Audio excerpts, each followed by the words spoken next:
Welcome to CRE Success, the podcast, where we help people working in commercial real estate achieve their professional goals. Check us out online at cresuccess.co/podcast. And now here's your host, Darren Krakowiak. Hey, welcome back to CRE Success, the podcast. We're in the second season. This is episode 15, and my special guest today is Angela Barwick. She is the chair of the Australian chapter at CoreNet Global. She is also an account executive working for SpaceIQ, which is a global workplace management technology company. Not surprisingly, we're going to talk about CoreNet. We're going to talk about PropTech, and we'll also hear from Angela because she has a background in occupancy planning about the one thing that people often get wrong when it comes to planning an office move. Stick around because Angela is my special guest in just 30 seconds. 90% of the world's data was generated in the last 2 years. CRE is a business intelligence and analytics tool for commercial real estate professionals. Using real-time insights, track key portfolio metrics and benchmark against the market so you can make faster and well-informed decisions. With live dashboards and bespoke reporting, impress both your executive team and your property clients. It's time to turn data into your most valuable asset with CRE from Released. And now it's time for the interview on CRE Success, the podcast. Angela, welcome to CRE Success, the podcast. Hi, Darren. Hey, thanks for having me. Well, Angela, the first thing that we do is always ask our guests to step into the virtual elevator to give us their elevator pitch. So I have to ask you the question. Angela, who are you? Thanks, Darren. I'm Angela. I am a passionate and driven female. I have 3 roles. I work for a technology organisation globally.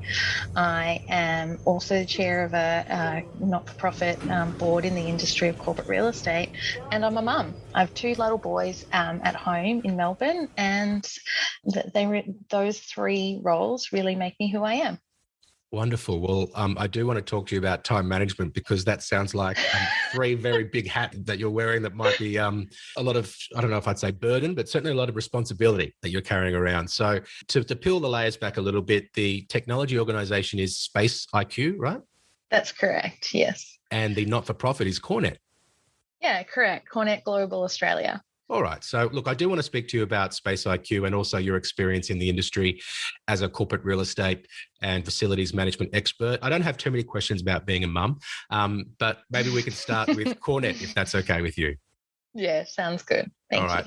Okay. So look, I think some of our listeners who are quite experienced in commercial real estate may not be that familiar with CoreNet, particularly people who are working in the agency side with sales and, working mainly with investors. So how would you describe CoreNet to somebody who isn't familiar with the organisation? Yeah, good question. So CoreNet is a corporate real estate association. It's a not-for-profit, and it's an industry body similar to your FMA, Facilities Management Australia, or PCA, Property Council Australia. But CoreNet is different in that we focus on the corporate real estate, and we deal a lot with the occupiers of those spaces. So many of our members are end users.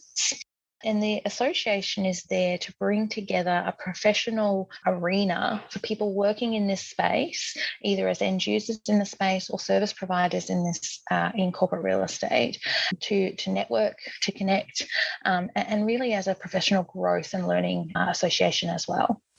Okay, so there's networking, there's training. When I think of PCA, which is Property Council of Australia, they do a lot of advocacy on behalf of the industry. Is that part of CoreNet's role? Not so much. What we try to do is be very internal as an organisation and talk to our members and our sponsors around the value proposition for them in working in this space. So we don't do a lot of lobbying or advocacy per se, as PCA would to achieve property outcomes. What we're trying to do is look at bringing people together to share learning and do that globally so that we have a network of like a knowledge base so that we can share those experiences and learn from each other. Got it. Okay. So if I'm working as a commercial real estate professional, let's say, maybe we can ask from 2 perspectives, one working on the service provider side and one working on the end user side. You've mentioned networking, you've mentioned training. What would be the main benefits for those 2 groups to join an organisation like CoreNet? So CoreNet has a big focus on the content that we share with people. And so staying across industry trends would be one of the reasons why service providers would join and work with CoreNet. So it gives them an opportunity to build relations, but it also gives them a forum to see where the industry is heading, whether that's in workplace, whether that's in leasing, whether that's in construction and the built environment. So we actually have a dedicated content or program team that are looking at the what's happening in the industry, who are the subject matter experts in their fields, and how can we share that information. So service providers, I would see, would generally get involved with CoreNet so that they can not only build the relationships with people in the industry, but also so that they could stay across the industry trends and stay relevant to their clients. Got it. Well, you've taken on the role of national chair this year, right? That's correct. We had a transition at the start of April. Okay, that must be, I guess, must have been a big decision to take on that role, given the other two hats that you mentioned earlier that you're wearing. First, of course, you've got to put yourself forward, and then you actually need to get the role, and then you've got to do the actual work. So I want to ask you, why did you decide to do it, and what would you like to achieve as the chair during your tenure? Oh, good questions. So I've been associated with CoreNet since I was a young professional. So I started in young leaders, and I've been associated with the organisation since back in 2013. So in my early days, I joined CoreNet as a young female looking for a place to belong and looking for mentors for people that I can learn from. And I was really fortunate that the chair at the time and all of the people and engagements that I had with, at CoreNet functions were really positive for me in my career. So over the years, I've watched how much, hard work and effort goes into the running and organisation of the chapter in Australia, but also I've been on the receiving end of those professional and personal benefits in my career and in my network and just professional growth. So for me, becoming chapter chair was a progressive journey, but it was a very conscious choice to be able to show other young females and other young leaders that you can work in this space and have a place and add value. So I guess it was a bit motivational in that I wanted to show others and be a pillar for inspiration for others, but I also wanted to give back to an association that had given me so much. So it's like any extracurricular activity. You only get into it what you get out of it. You only get out of it what you put into it. And so for me, working on the committee and becoming privileged enough to lead the other executives means that now I have a chance to give back to an association and to a cohort of people in Australia that have really helped shape me in my career over the last, almost 10 years. And just for our listeners, I know the answer to this, but just for their clarity, it's an unpaid role that you're in, right?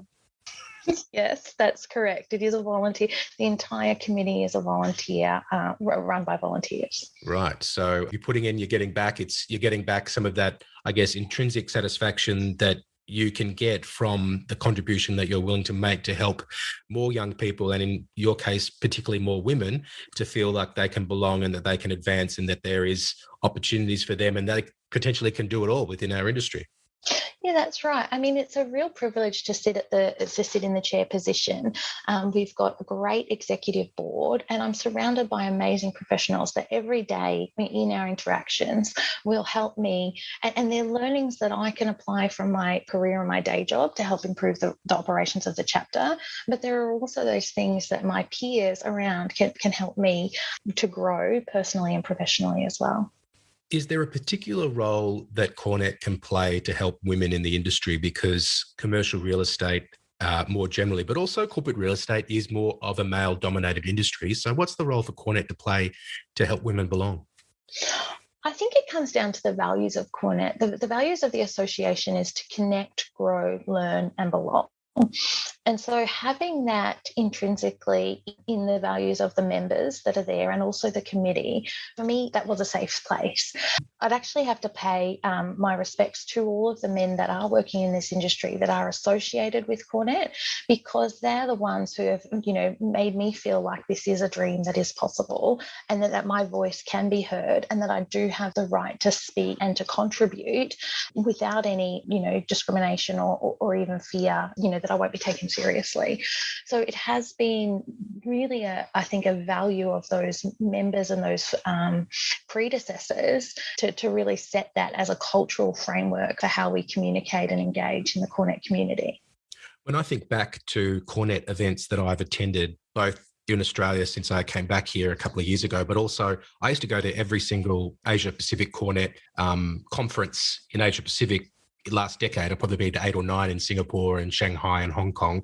The gender balance is actually pretty even, or at least I'd say it's 40-60. I don't know the numbers, but it's certainly much more even than many other industry associations within our industry. So I think CoreNet's actually done a really good job and perhaps been before its time when it comes to inclusion and also recognizing the contribution of, diversity to enhancing our industry. And particularly when I look at the leadership roles within CoreNet, there's been a lot of prominent women in those leadership roles over the years.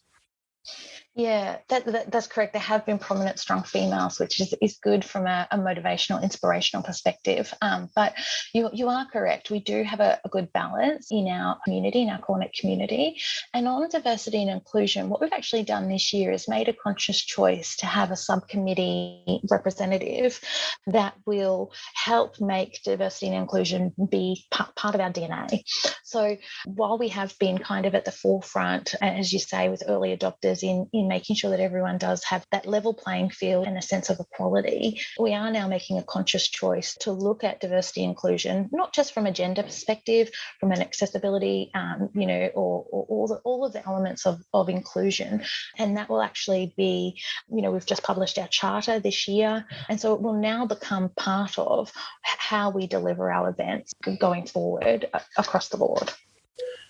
Okay, Angela, well, what systems and strategies do you put in place to make sure that you can balance your work, your CoreNet responsibilities, but also your family responsibilities? I know you see yourself as having a role to play as a role model for others in the industry. So I'm sure people would love to hear how you can balance all these responsibilities and still get everything done. So what are you doing to put in place the systems and structures to help you do that? Okay, so firstly, I'd say I'm still learning how to balance. But I think when I was really early in my career, I went to a Women in Property event, and it was really interesting. The keynote speaker there gave us the analogy of a professor. And I think your listeners may be familiar with this. It's about filling your cup. And the professor put rocks in the cup first, big rocks, and asked the students if the cup was full. And then he put in the pebbles, and then the sand, and then the water.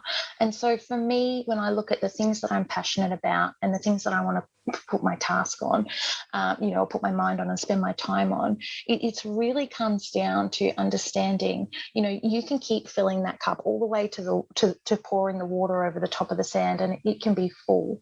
But if it matters to you, and if you can understand what is now and what's important now, then I can very easily flick my brain from my workplace technology expertise to fostering and nurturing my CoreNet community, to spending quality time with my family. And I really think it just comes down to finding a balance will be different for everyone. I have a very strong morale that there is no work life or home life. There's just life. And so I think that in my case, my worlds have all collided, and I just try to use that analogy of the cup to make sure that I know what's important to me right now. And if I'm spending time with my big rocks, which is my family, then that's the most important thing that I should be doing right then. So I think kind of sense checking that is how I do that daily. What's important and what's most important to be doing right now. That is a wonderful answer. Thank you so much for sharing that. I had heard the rocks analogy before, and then pouring in the sand so you can fit in less important things. But I'd heard about it in terms of investment, but not in terms of balancing, or at least, putting everything that's important in your life into that cup. So I really appreciate you sharing that. Thank you. Okay. So you mentioned a little bit about technology. So let's get into that. Your current position at SpaceIQ. What does SpaceIQ do, and what's your role in the organization? So SpaceIQ is a new brand for us. We've brought together three technology companies. So SpaceIQ is an overarching brand, global technology provider, focusing in on workplace management and integrated workplace management technologies. So we have three product lines, Archibus, CRE and SIQ. But effectively, all of those product lines, fantastic technology solutions. And what SpaceIQ's objective is to work with the corporate real estate and property management sector to help provide technology solutions to solve their corporate real estate challenges in whatever manner that they may appear. So my role at the organisation in Asia Pacific is looking after new business. So it is a role where I guess, share my subject matter expertise from working in the industry and apply that to how different technology solutions may actually help streamline and deliver better business outcomes for our clients. Well, given SpaceIQ's position, I'm interested to hear your answer on my next question. It's about prop tech, and we're all becoming more familiar with it. How do you think commercial real estate as an industry is doing when it comes to the adoption of technology? Pretty good, actually, I would say. I think corporate real estate, over the last decade, we've been, particularly Asia Pacific region, I might say, we've been pretty early adopters of technology. I think that for the last 10, 15 years, people have been early in this space to recognise that technology can be our tool to help. And so I think the adoption has been rather solid in terms of finding better ways and more innovative ways to do things a little bit more strategically, or to leverage technology to complement our day-to-day activities. So I would say that there has been, a pretty good uptake, and we can see that based on the growth and success of SpaceIQ globally. But what I think is really interesting is that our industry is evolving so much and changing so much. And so technology I don't know which way it is. Is technology innovating quick enough that the industry is keeping up, or is our industry innovating and changing so quickly that the technology is, just one or two steps behind? So I think that we've actually got a really good relationship with technology in this space, and it's really exciting now, particularly in 2021, to watch that adoption of prop tech just get faster and faster and faster. All right, then. Well, what's a technology that's not currently widely used that you think would help service providers and end user clients work together more productively in the corporate real estate space? Yeah, that's a really interesting question. I think big data is a really kind of, AI and big data and machine learning in the technology space. You see them at all the conferences. They're there. But I think for us as an industry, we really need to have that strong foundation. And so for end users and service providers alike, the key thing for any improvement in this space is understanding that if we want to work better together, we have to have a shared and common vision, but we also have to have measurable insights. So that adage, the old adage that you can't improve what you can't measure, it basically is the same across the place management, facilities management, all of the spaces that our technologies touch, even moves. If service providers that are, running these portfolios, or end users want to be more strategic, we really do have to adopt these technologies in the first instance and start to review, how data and technology can help us move forward with our goal. And the key thing, I think, the key insight of technology that I think we will see more and more of in the future will be reservation scheduling type technologies, because end users and corporations will try to consolidate the space they have post-pandemic. Some will up to even 50% of their portfolio over the next 2 to 3 years. So there's leasing impacts, there's sublease impacts as well.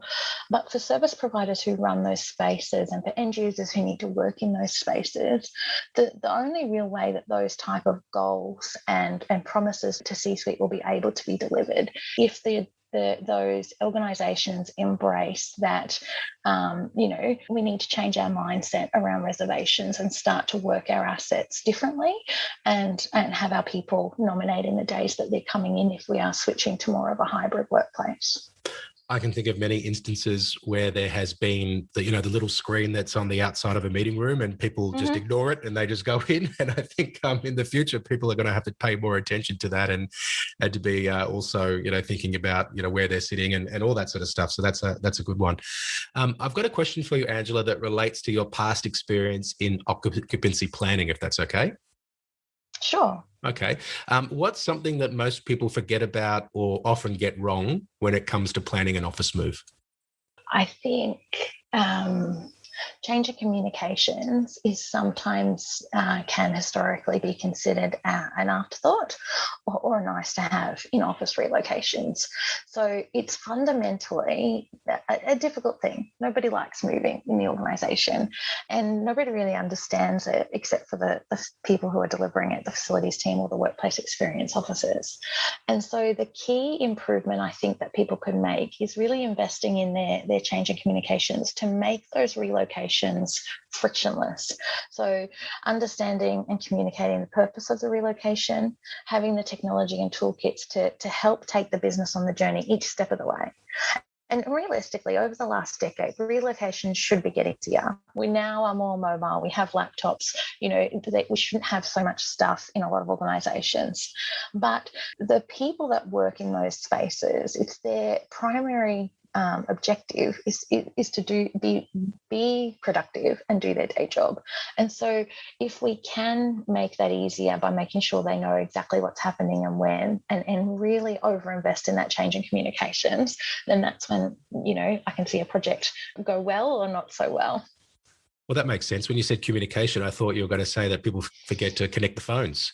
No, I thought that's a big one. You got to remember to take the phones with you and get them connected. It's basic stuff. Where do I need to be? How do I get help? What do I need to know if it all doesn't go smoothly? And I think a lot of that angst about moving can be removed from the process if we invest in those changes in communications. The key thing for the people delivering those projects is be patient.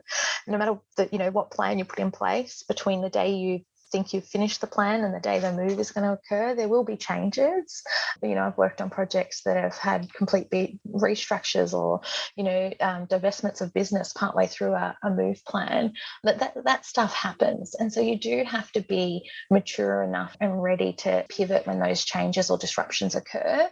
And underlying that is making sure that change of communication is not an afterthought. That would really help improve the success of most office relocations and changes. Wonderful. Well, Angela, it's been great to have you on this episode. I want to say congratulations to you on ascending to the chair of National CoreNet here in Australia. Well done on that. And thank you so much for being here on CRE Success, the podcast. Thanks, Darren. Thanks for having me. For more information about our guest, visit cresuccess.co/podcast. And now a final thought from Darren Krakowiak. Thank you once again to Angela. It was great to have you with us.